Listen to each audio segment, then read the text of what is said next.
All right. Time for another episode of the podcast.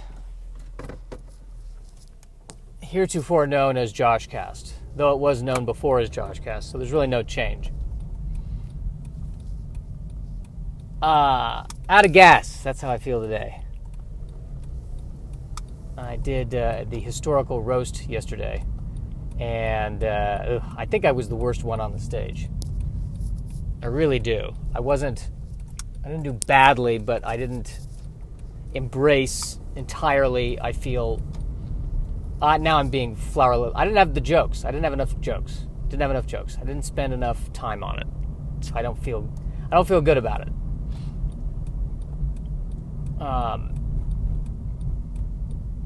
And yes, the jokes were not enough of a spin, not clever enough. The jokes that I had. I was relying too much, I think, on attitude and not enough on jokes. So I'm down on myself there. That's happening. And overall, just feeling exhausted. Beyond exhausted. Not beyond exhausted. That's an exaggeration. But feeling creatively that the cup is empty, that the cup is empty and I need to refill it with something. I need to get inspiration. Refill the cup, as it were. Refill. Perhaps take a trip to Spain and drink in the Castilian surroundings. Have some wine and cheese and have deep conversations with Spanish philosophers about the nature of man and how the Renaissance was really a reflection of man's insecurities about his relationships with his own parents.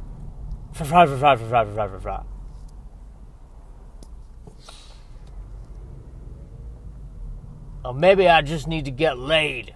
One of the two, I think, would be a good thing to do. But that just feels out of my hands. As does me trying to get into this turn lane. Causing me to kind of go into the other side of traffic. Not a good idea. It did not proceed as planned.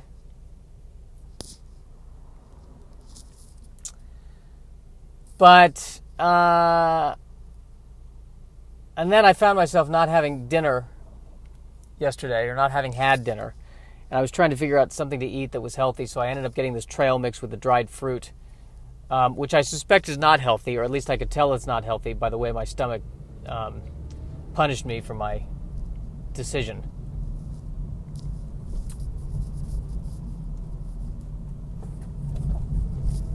But I'm cheating too much. I had steak yesterday. That's not. I don't process steak well. I can't tell what about the steak. I don't know if it's too much protein or too much enjoyment in eating something I like the taste of that's causing problems. I don't know. But I have to get back to just eating salads and paper. I think if I get back to that, then I'll be right as rain.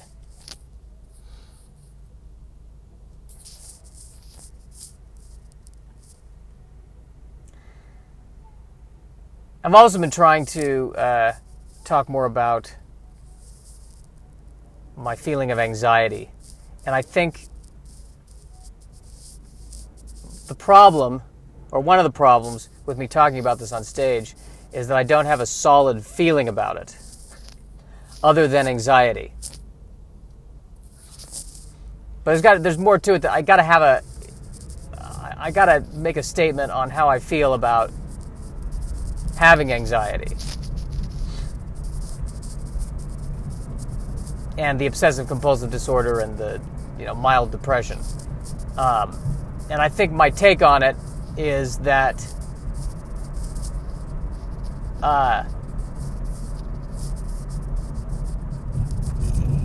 walk it off, man. That's, I think, what my take is. Just get over it. I mean, I hate to say that to myself, but I know I'm supposed to, have compassion towards myself. But I guess I always had this feeling that, there are people who have clinical severe depression, who cannot function. I can function, I function while bringing other people around me down, which is, not nearly, but we're at the end of the day, we all, get the job done. So I don't feel I can even really complain about it. I manage my depression by throwing it on by spreading it. That's what I diffuse it, and then I feel better because other people feel worse. I think it's a proven treatment. And then obsessive compulsive disorder, which is there are people who cannot function. They cannot leave their house because their OCD is so bad. They're just sitting there all day rearranging tiles or whatever it is. And again, it's mine is I have background depression. I think that might be a good way of describing it. It's like elevator music depression. It's always there.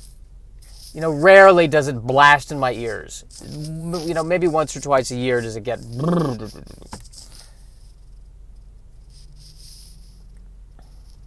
Elevator music depression. I think that's the name of my new album.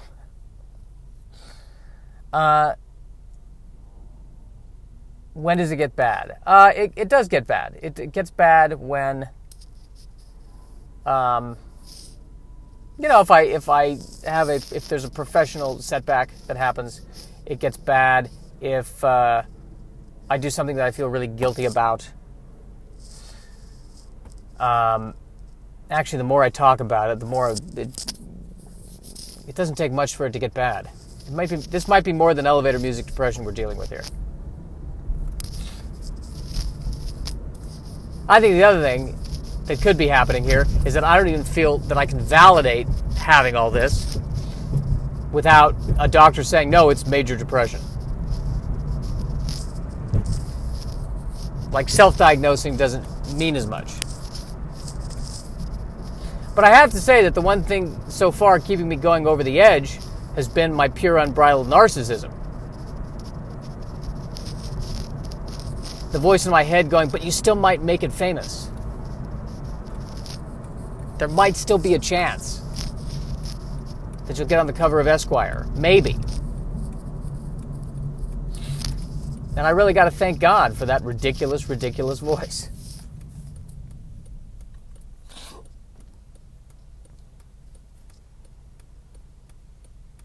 The one thing I'm not doing that I should be doing is spending more time with other people.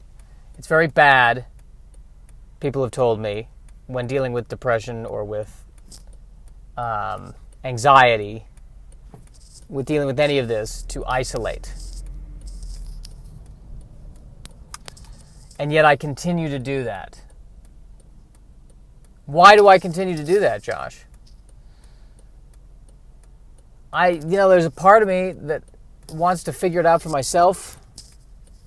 That's what I would really like. I want to work this out, because then if I can work this out myself, I don't have to rely on anybody else. And then if I don't have to rely on anybody else, it's fewer fucking presents I have to buy at Christmas. I dropped another F-bomb. Well, there you go. Dropped another F-bomb. Do I bleep it out? I think because I'm talking about Christmas presents, it's allowable.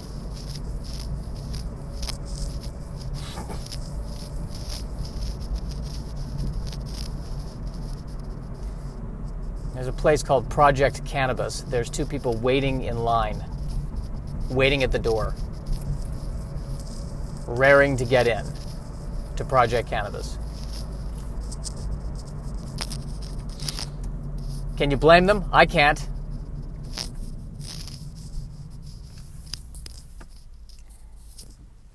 We've called the mission Project Cannabis. That seems to be antithetical to what you should do when you're trying to give a code name to something. Because you're kind of telling everyone what it's about. No, it's not about cannabis.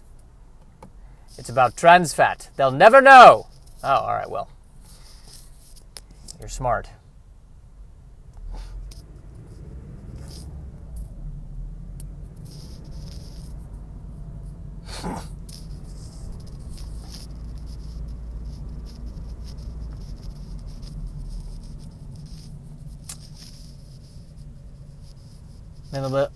In the middle of watching Glow. Stopped, though. Good show. Great show. Huge Marc Maron fan. Highly recommend it. Why did I stop? I don't know. The conflict. Character conflict. Like, I gotta say, this is why I will often go start watching Star Trek The Next Generation. Because they didn't have as much character conflict. The whole idea is that everyone on the ship got along. And so, the episode of the week would involve, crew versus obstacle. And it was just, it was at points problematic on their end for storytelling, because if there's no conflict between the crew, there's no dramatic conflict. But can I say it was nice to watch a show where everybody could calmly talk through problems, which is something I've never encountered in life. People just calmly walk into a conference room, address the issues in a rational discussion, and then kind of go handle it. That's the one thing about the Star Trek, or at least about The Next Generation, that I miss, is just the, Mr. Data there going, well, if we do X, Y, and Z, well, we'll solve A, B, and C. And everyone else was like, oh yeah, well, when you put it that way, that pretty much covers it. Great. No one in the conference room in Star Trek The Next Generation was ever saying, well, this is what happens when no one listens to me. I warn you, people.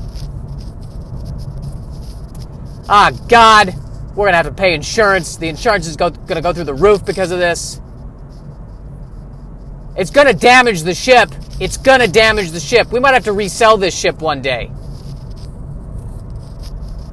Unbelievable. What did I tell you about flying into nebulas? Don't fly into nebulas.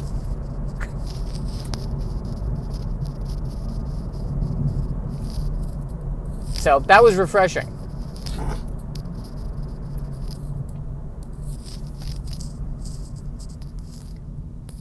That was refreshing, I gotta say.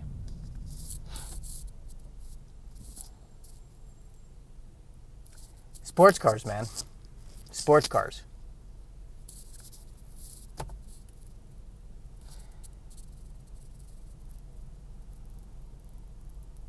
What is it? Why is it that, like, I'm a total nerd. I understand environmental concerns. I'd like to think I'm pretty sure I'm not a misogynist, although I'm trying to be more aware of blind spots when it comes to inequality between the sexes that I may be a party to, or that I may be, without meaning to, supporting it unconsciously. I get that. But I don't understand how, for some reason, sports cars are cool. Why am I interested in that? You know who else was interested in vehicles and stuff? George Bernard Shaw. I was just reading this. And even towards the end of his life, joined the Space Society. He loved cars. He was a car guy. He'd be a great guest on Comedians in Cars Getting Coffee. That'd be phenomenal.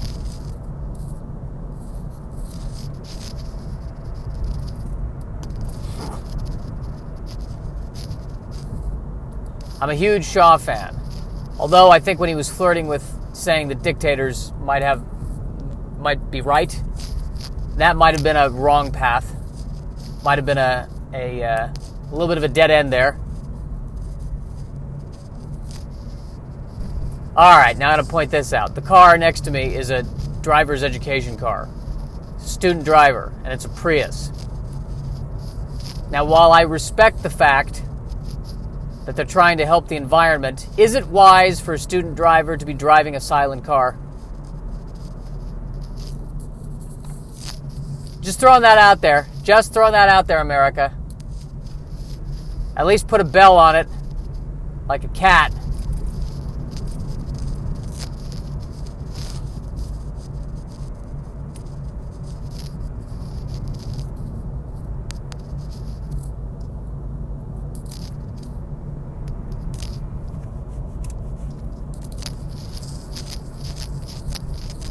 Well,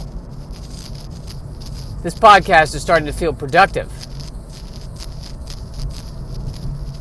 We're starting to solve some problems on this podcast. Finally. That only took 4 years. Maybe 3. When did I start this? I don't know. I've been listening to a lot of Marc Maron, and my fear is that I'm unconsciously or subconsciously absorbing some of his mannerisms. So I got to be careful of that. I need to be careful of that. This is why I don't like to watch a lot of comedy, because I don't like absorbing people. I want to find my own voice. I want to speak my own I want to speak my own truth. That's what I want to do. I want to march to the tune of a different drummer. It's not a tune, it's march to the beat of a different drummer.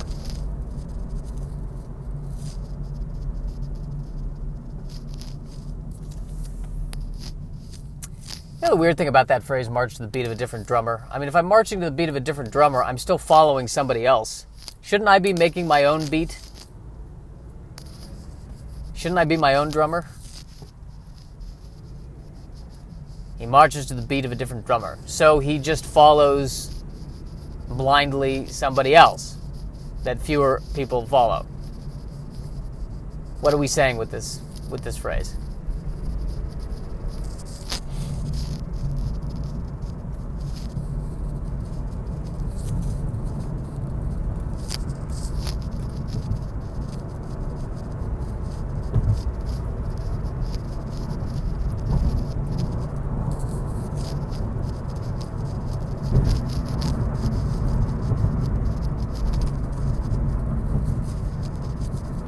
What are people saying with this phrase?